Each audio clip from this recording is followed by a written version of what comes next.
کہ دو طرح کے طبقے ہوتے ہیں، ایک یزیدی ایک حسینی۔ ہم ہیں حسینی مگر ہمارے اندر کمی آ گئی، ہمارے اندر وہ خالصیت باقی نہیں رہی، وہ ان سے تعلق باقی نہیں رہا۔ آپ دیکھیں کوئی نقشبندی ہوگا تو وہ اپنی ٹوپی 4 کونوں والی ٹوپی سجائے گا، کیوں کہ میرا پیر یہ ٹوپی پہنتا۔ کوئی کسی کا مرید ہوگا، کوئی کسی کو محبوب جانتا ہے، چاہے وہ دنیا دار ہی کیوں نہ ہو، وہ اسی طرح کا بننا چاہتا ہے۔ مگر تو حسین کو دیکھ، حسین کا سر تو کٹ جاتا ہے مگر لبوں سے تلاوت کلام پاک نہیں جاتی، تلاوت کلام پاک نہیں جاتی۔ کیوں کہ ان کا ساتھ قرآن کے ساتھ تھا، وہ قرآن کے ساتھ تھے، قرآن اہل بیت کے ساتھ تھا۔ نہ اہل بیت قرآن کو چھوڑ سکتے ہیں، نہ قرآن اہل بیت کو چھوڑ سکتا۔ اس لیے سر حسین کہتا تھا، قرآن اس مقام پر بھی حسین کے ساتھ تھا۔ قرآن اعلان کر رہا تھا، تم جان کو دیکھتے ہو، تم رگوں میں حرکت کرنے والے خون کو دیکھتے ہو، مگر قرآن وہ مقام رکھتا ہے کہ سر سے تن سے سر جدا بھی ہو جائے تو لبوں سے قرآن جاری ہوتا ہے، رکتا نہیں ہے۔ سبحان اللہ۔ یہ وہ محبت قرآن مجید پیدا کرنے کی ضرورت ہے، وہ محبت اہل بیت پیدا کرنے کی ضرورت ہے کہ ہمارے لبوں سے کبھی قرآن کی روشنی مدھم نہ ہو، کبھی قرآن کی تلاوت مدھم نہ ہو۔ اور میں ایک بات کرتا ہوں عزیزان محترم، میں نے پچھلی جو گلی میں محفل ہوئی تھی اس میں بھی کہا تھا کہ لوگ کہتے ہیں کہ ہم پر جادو ہو گیا، لوگ کہتے ہیں کہ ہم پر آصف نے حملہ کر دیا۔ ایسی کوئی بات نہیں ہے۔ اللہ کا قرآن مجید میں وعدہ ہے کہ اے لوگو تم دنیا میں سکون تلاش کرتے ہو، توجہ ہے نا سبب آپ کی؟ اب دنیا کے اصول کی بات ہے، بڑے اصول کی قرآن مجید سے بات ہے کہ اللہ نے کہا کہ اے دنیا میں سکون تلاش کرنے والے، اے دنیا میں سکون تلاش کرنے والے، کوئی دیکھو بڑی بڑی کوٹھیاں بنا رہا ہے، اس میں سکون تلاش کرنا چاہتا ہے، کیونکہ سکون بڑی دولت ہے۔ اللہ کی سب سے بڑی دولت سکون ہے، اطمینان قلب ہے، دل کا سکون پا جانا۔ اور وہ سکون کیسے آتا ہے ابھی پتہ چل جاتا ہے۔ لوگ تلاش کرتے ہیں کہ شاید وہ اپنے بھائی کا حق کھا لیں تو انہیں سکون مل جائے، لوگ کہتے ہیں کہ وہ اپنی بہن کا حق نہ دیں، ان کے پاس مال آ جائے ان کو سکون مل جائے گا، وہ کہتے ہیں کہ وہ اس کا غریب ہے، اس کے کپڑے پھٹے ہیں، وہ اس کا مذاق اڑا دیں گے تو ان کے دل کو سکون مل جائے گا۔ ایسا ہرگز نہیں ہے۔ کیوں کہ اللہ کا وعدہ ہے کہ اے دنیا میں سکون ڈھونڈنے والوں، اے بڑے بڑے مکانوں میں سکون ڈھونڈنے والوں، اے بڑی بڑی جاگیروں میں سکون ڈھونڈنے والوں، اے امریکہ کی غلامی میں سکون ڈھونڈنے والوں، اے دنیا داروں کے پیچھے چل کر سکون کی تلاش میں پھرنے والوں، میرا تم سے وعدہ ہے، الا بذکر اللہ تطمئن القلوب، اگر دلوں کا سکون چاہتے ہو تو وہ اللہ کے ذکر میں سکون رکھ دیا۔ سبحان اللہ۔ اس لیے تجھے دلوں کا سکون حاصل نہیں ہے، تیرا ذہن منتشر ہوتا ہے، تیرے دلوں میں خیال آتا ہے کہ کسی نے مجھ پہ تعویذ کر دیے ہیں، کسی نے مجھ پہ کالا جادو کر دیا ہے۔ کوئی جادو نہیں ہے، تو نے اللہ رب العزت کو چھوڑ دیا ہے، تو نے اللہ کا ذکر کرنا چھوڑ دیا ہے، تو نے اللہ کا راگ الاپنا چھوڑ دیا ہے، تو نے اس رب ذوالجلال کو پکارنا چھوڑ دیا ہے، تو نے اس کے گھر میں آنا چھوڑ دیا۔ جب اس کا وعدہ ہے کہ تو میرے گھر میں آئے گا تجھے سکون کی دولت دے، تو گھر اللہ کے گھر میں بھی نہ آئے، اس کا ذکر بھی نہ کرے، اس کا سب سے بڑا ذکر قرآن کو کھول کے بھی نہ دیکھے، اور پھر کہے میرے گھر میں سکون نہیں ہے، تو خود بھی اس کے فرمان کے خلاف چلتا ہے، پھر تجھے سکون کیسے آئے گا؟ اس کا وعدہ ہے عزیزان محترم، تو جو کوئی ہے، تیری حیثیت کوئی بھی ہے، دنیا میں تجھے کوئی جانتا ہے نہیں جانتا، کوئی تجھے پہچانتا ہے نہیں پہچانتا، تو بے خوف ہو جا، وہ رب ذوالجلال تیرے دلوں کے حال سے بھی جاننے واقف ہے، وہ تیرے ذہنوں کے خیالات کو بھی جاننے والا ہے، وہ تیری قوم کو بھی جاننے والا ہے، وہ تیری حیثیت کو بھی جاننے والا ہے۔ تو جو کوئی بھی ہے اس کا ذکر کرتا چلا جا، اللہ اللہ کہہ کر اس کو پکارتا چلا جا، وہ تیرے دل کو سکون سے مالامال کرتا چلا جا۔ اس لیے عزیزان محترم دنیا میں بے سکونی بڑی ہے، اس کی وجہ کیا ہے کہ ہم نے اللہ کو چھوڑ دیا۔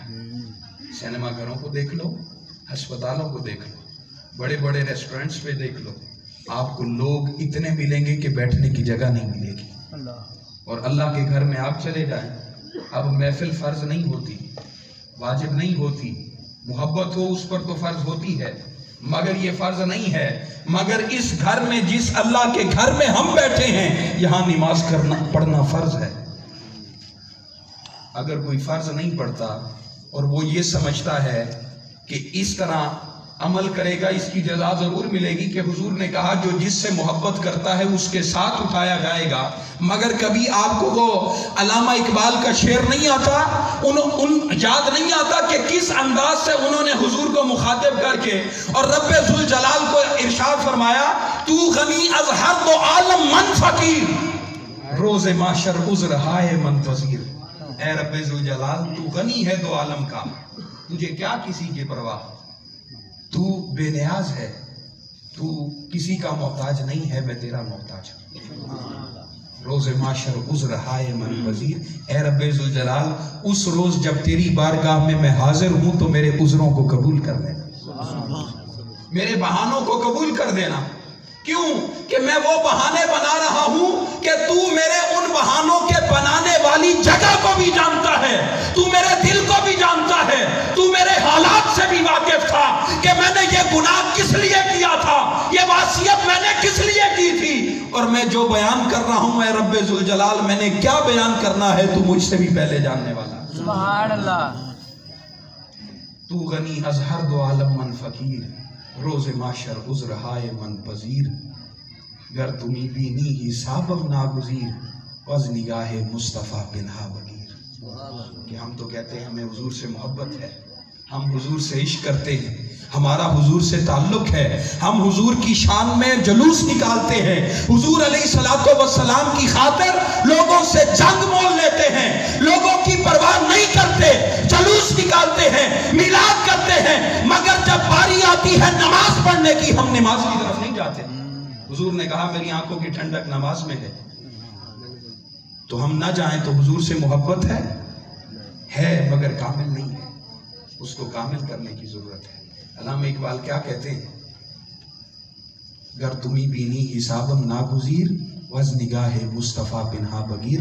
اے رب ذوالجلال، وہ قیامت کا روز ہوگا جب میں تیرے حضور حاضر ہوں گا، توجہ ہے نا سبب آپ کی، تیرے حضور میں کھڑا ہوں، میزان سامنے ہے، حساب سامنے ہے، نامہ اعمال میرے ہاتھوں میں ہے۔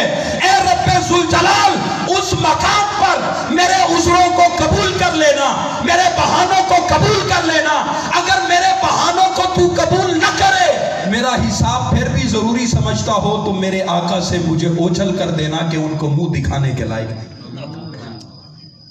عزیزان محترم، نماز ہم نہ پڑھیں، حضور کہیں میری آنکھوں کو ٹھنڈا کرو، ہم حضور کی آنکھوں کو ٹھنڈا بھی نہ کریں، حضور کی باتوں پر عمل بھی نہ کریں، اور پھر دعویٰ بھی کریں کہ ہمیں حضور سے محبت ہے۔ عزیزان محترم، میں یہ نہیں کہتا کہ محبت نہیں ہے، مگر تو خود غور کر کہ اس مقام پر حضور نے کہا کہ میرے لیے کتنی نمازیں تحفے میں لایا ہے، کتنے روزے میرے لیے تحفے میں لایا ہے، کتنے درودوں کے گجرے میرے حضور تحفے میں لایا ہے۔ آج میری خدمت میں تو حاضر کھڑا ہے، مجھ سے محبت تو لے کر آیا ہے، مگر تیری محبت میں نے اللہ کی بارگاہ میں پیش کرنی ہے۔ بتا تیری کتنی نمازیں اس رب ذوالجلال کو پیش کروں، بتا تیرے کتنے روزے اس رب ذوالجلال کی بارگاہ میں پیش کروں۔ کل حضور ہم سے یہ پوچھے، پھر ہم حضور کو کیا جواب دیں گے کہ حضور اذان تو آتی تھی مسجد میں، مسجد بھی بڑی ہم نے خوبصورت بنا لی تھی، محبت الہی میں اللہ نے ہمیں رزق بھی دیا، ہم نے بڑا احسان بھی کر دیا کہ مسجدوں کی ہم نے ٹائلیں بھی لگا دی، مگر ہم نماز پڑھنے نہ گئے۔ دیکھو، مسجدوں کی خوبصورتی ٹائلوں سے نہیں ہوتی، مسجدوں کی خوبصورتی پتھروں سے نہیں ہوتی، یہ دنیا کی چیزیں ہیں، یہ دنیا میں رہ جانی ہیں، مگر مسجد کی اگر کوئی خوبصورتی ہے تو وہ جوانوں کا مسجدوں میں آ جائیں، جوان مسجد میں آ جائیں، مسجدیں خوبصورت ہو جاتی ہیں۔ چھت نہ ہو، بلڈنگ نہ ہو، ایک سین کو بندہ مسجد قرار دے دے، وہ بھری ہو، ان مسجدوں سے کتنی زیادہ خوبصورت ہے۔ وہ مسجدیں بھی خوبصورت ہیں، مگر جہاں رش لگا ہوتا ہو حضور کی محبت میں، وہ کتنی خوبصورت مسجد۔ عزیزان محترم، حضور کی وفا دیکھو، وقت زیادہ ہو گیا ہے۔ حضور غوث العظم کی ایک میں ملفوظ ذات میں سے ایک گفتگو کرتا ہوں، پھر آنا جانا لگا رہتا ہے۔ گفتگو ہوتی رہے گی، ہم موضوع بھی مکمل کریں گے۔ حضور غوث العظم رضی اللہ